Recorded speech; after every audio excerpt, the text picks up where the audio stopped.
தன்னோட வாழ்க்கையில கிட்டத்தட்ட 200 வழக்குகளுக்கும் மேல வாங்கி மக்களுக்காக பல முறை சிறை சென்ற பழனி பாபா அவங்களோட வாழ்க்கையை பத்தி தான் இந்த வீடியோ ஃபுல்லா பார்க்க போறோம். ஹாய், எல்லாருக்கும் வணக்கம். நான் உங்கள் பிரகாஷ். திண்டுக்கல்ல இருக்கக்கூடிய புது ஆயக்குடி அப்படிங்கிற ஊர்ல முகமது அலி கத்திஜா பீவி அப்படிங்கிறவங்களுக்கு இரண்டாவது மகனா பிறக்கிறாரு அகமது அலி. இவர் தான் பிற்காலங்கள்ல பிரதமர் திருமதி இந்திரா காந்தி அவங்களால பழனி பாபா அப்படின்னு அழைக்கப்படுறாரு. இவரோட அப்பாவோட ஊரான குன்னூர்ல தான் இவர் ஆரம்ப கட்டத்துல ஸ்கூல் போறாரு.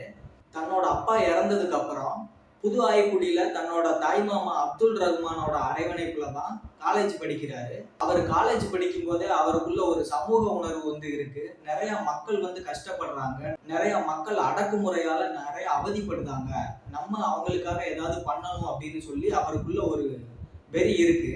அவர் ஏறின முதல் மேடை புது ஆயக்குடியில முஸ்லீம் லீக் நடத்தின ஒரு பொதுக்கூட்டத்துல இவருக்கு பேசுறதுக்கு வாய்ப்பு கிடைக்குது. அதை வாங்கி கொடுத்தவர் நைனா முகமது அப்படிங்கிறவர். அந்த மேடை பேச்சு தான் அவரோட முதல் மேடை பேச்சு. அடுத்து அவர் கிட்டத்தட்ட 13,000க்கும் மேல மேடைகள்ல பேசியிருக்காரு. இவர் அடுத்தடுத்து நிறைய மேடைகள்ல பேசும்போது பெரிய பெரிய தலைவர்களோட சந்திப்புலாம் இவருக்கு கிடைக்குது. அப்படி இவர் சந்திச்சவர் தான் மூக்கையா தேவர் அவரு. அவர் மூலியமா தான் எம்ஜிஆரையும் சந்திக்கிறாங்க. எம்ஜிஆர் கூட நெருங்கி பழகுறதுக்கான வாய்ப்பு கிடைக்கி எம்ஜிஆர் அவங்களோட ஒரு நெருங்கிய நண்பனாவும் மாறுதாரு. ஏடிஎம்கேயோட தலைவராக இருக்கும்போது எம்ஜிஆர் அவங்களுக்கு டிஎம்கேயால நிறைய அவதூறுகளா இருக்கட்டும், நிறைய பிரச்சனைகள் வருது. அப்போ எம்ஜிஆர் அவங்க கூட இருந்து அவருக்கு ஒரு பக்கபலமா இருந்தவர் பழனி பாபா. இப்படி எப்பவுமே உறுதுணையா இருந்தவர் ஏன் எம்ஜிஆரை விட்டு வெளியில போனாரு அப்படின்னா, சென்னையில ஈகா திரையரங்க சாலையில இந்து முன்னணி துவக்க விழா ஒண்ணு நடக்குது. அந்த பொதுக்கூட்டத்துல எம்ஜிஆர் மேடையில பேசினா பல விஷயங்களை ஏத்துக்கக்கூடியதா இல்லை அப்படின்னு சொல்லி பழனி பாபா அவங்க எம்ஜிஆர் அவங்களை விட்டு வெளியில வர்றாங்க. எம்ஜிஆர் அவங்களுடைய பல ஆற்றாமைகளை மக்களுக்கு தெரியப்படுத்தணும் அப்படின்னு சொல்லி பல மேடைகள்ல பேசினாரு. 1979 ஏப்ரல் 27 அன்னைக்கு கருணாநிதி எம்ஜிஆர் மேல ஒரு பெரிய குற்றச்சாட்டை வைக்கிறாரு. அதுதான் பல்கேரியன் ஷிப் ஸ்கேம். பல்கேரியன் நாட்டுல இருந்து பல கப்பல்கள் வாங்குவது தொடர்பா பல ஊழல் நடந்திருக்கு அப்படின்னு சொல்லி ஒரு அவதூறு வழக்கை போடுறாரு கருணாநிதி. அந்த அவதூறு ப்ரூவ் பண்ண முடியாத அளவுக்கு இருந்தாலும் எம்ஜிஆர் அவங்களோட ஆட்சிக்கு அது ஒரு பிளாக் மார்க்காவே இருந்துச்சு. தொடர்ந்து எம்ஜிஆர் அவங்கள விமர்சனம் செஞ்சுக்கிட்டே இருந்தவருக்கு பல இடைஞ்சல்கள் வந்தது. சென்னையில இருக்கக்கூடிய புனித ஜார்ஜ் கோட்டைக்கு அவர் வர்றதுக்கு தடை விதிச்சாங்க. அரசு அலுவலகங்களுக்குள்ள பழனி பாபா அவங்க வரக்கூடாது அப்படிங்கிற தடையெல்லாம் போட்டாங்க. ஆனா எந்த சூழ்நிலையிலையும் தான் எடுத்துக்கிட்ட கொள்கையில இருந்து மாறாததுனால முஸ்லிம்ஸா இருக்கட்டும், தாழ்த்தப்பட்ட மக்களா இருக்கட்டும், பழனி பாலாஜி அவங்களுக்கு ஆதரவாகவே இருந்தாங்க. அடுத்து தொடர்ந்து கருணாநிதி அவங்களோட திராவிட முன்னேற்ற கழகத்துல பயணிக்கிறாரு. அடுத்தடுத்து ஒரு சில நிகழ்வுகள்லாம் நடக்குது. டிஎம்கேல இருந்தும் வெளியேறாரு பழனி பாபா. ஆளுங்கட்சியா இருந்தாலும் சரி, எதிர்கட்சியா இருந்தாலும் சரி, அவங்க செய்யற தவறுகளை கரெக்டா சுட்டி காட்டி தைரியமா பேசுவாரு. அதனாலயே பல சட்ட சிக்கல்களை அவர் சந்திச்சாரு அப்படிங்கிறத மறுக்கவே முடியாது. இந்தியாவிலேயே தடா சட்டம் போட்டு கைது செய்யாம விட்டது பழனி பாபா அவங்கள மட்டும்தான். இவரை ஒண்ணுமே பண்ண முடியல அப்படின்னு இவர் கூட இருந்தவங்க பல பேரை கைது செஞ்சாங்க.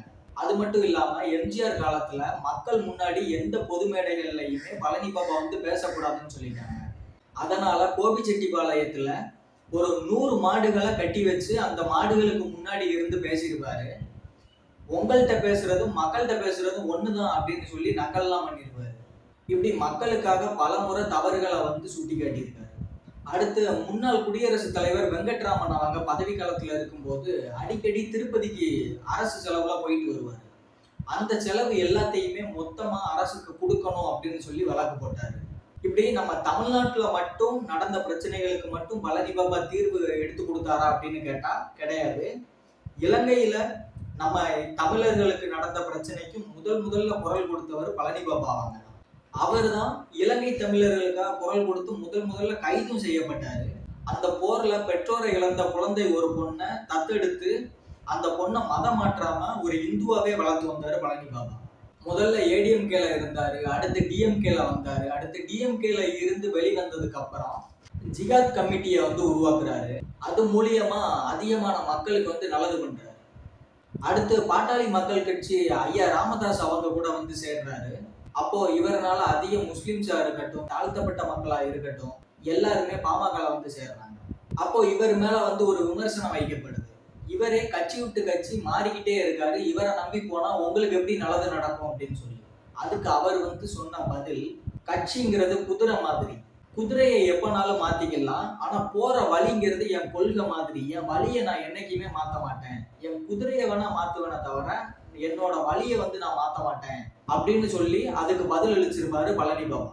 தாழ்த்தப்பட்ட மக்களுக்காக எந்த ஒரு எதிர்பார்ப்பும் இல்லாம அவங்களுக்கு பல நல்ல விஷயங்கள் செஞ்சதுனால ஜான் பாண்டியனா இருக்கட்டும், பசுபதி பாண்டியனா இருக்கட்டும், திருமாவளவன் அப்படின்னு சொல்லி நிறைய தலைவர்கள் வந்து பழனி பாபா அவங்க கிட்ட வந்து சேர்றாங்க. இந்த தலைவர்கள் எல்லாருமே சேர்ந்து தேர்தல் அரசியலை வந்து எதிர்ப்போம் அப்படின்னு சொல்லி ஒரு ஆலோசனை கூட்டத்திலையும் பேசி முடிக்கிறாங்க. அதுக்கடுத்து கொஞ்ச நாள்லயே அவரோட நண்பரோட வீட்டுக்கு போயிட்டு நைட்டு திரும்பும் போது அவர் மேல பெட்ரோல் குண்டுகள் வீசி 17 வெட்டுகளுக்கும் மேல வெட்டி அவரை வந்து கொலை பண்ணிட்டாங்க. நம்ம தமிழ்நாடு மட்டும் இல்லாம சிங்கப்பூர், இலங்கை, மலேசியா அப்படின்னு சொல்லி அங்க இருக்கக்கூடிய மக்கள்கள் எல்லாருக்குமே வந்து அவர் வந்து பல உரிமைகள் வந்து பெற்று கொடுத்திருக்காரு. ஒரு தடவை இவர்கிட்ட நீங்க ஏன் கல்யாணம் பண்ணிக்கல அப்படின்னு சொல்லி கேட்கும்போது, நம்மளோட வாழ்க்கையில பிரச்சாரம், மக்களை சந்திக்கிறதுன்னு ஊர் ஊரா அலைஞ்சுக்கிட்டு இருக்கோம். இதுல ஒரு பெண்ணை திருமணம் பண்ணிக்கிட்டு அந்த பெண்ணோட வாழ்க்கையை வந்து கஷ்டப்படுத்தக்கூடாது, அந்த பெண்ணுக்கு வந்து நிம்மதி இல்லாம பண்ணக்கூடாதுன்னு தான் நான் வந்து திருமணம் பண்ணிக்கல அப்படின்னு சொல்லி தன்னோட நண்பர்கிட்ட சொல்லியிருப்பாரு. இவர் மாதிரி தைரியமா பேசக்கூடிய பல தலைவர்கள் நம்ம நாட்டுக்கு வந்து வேணும்.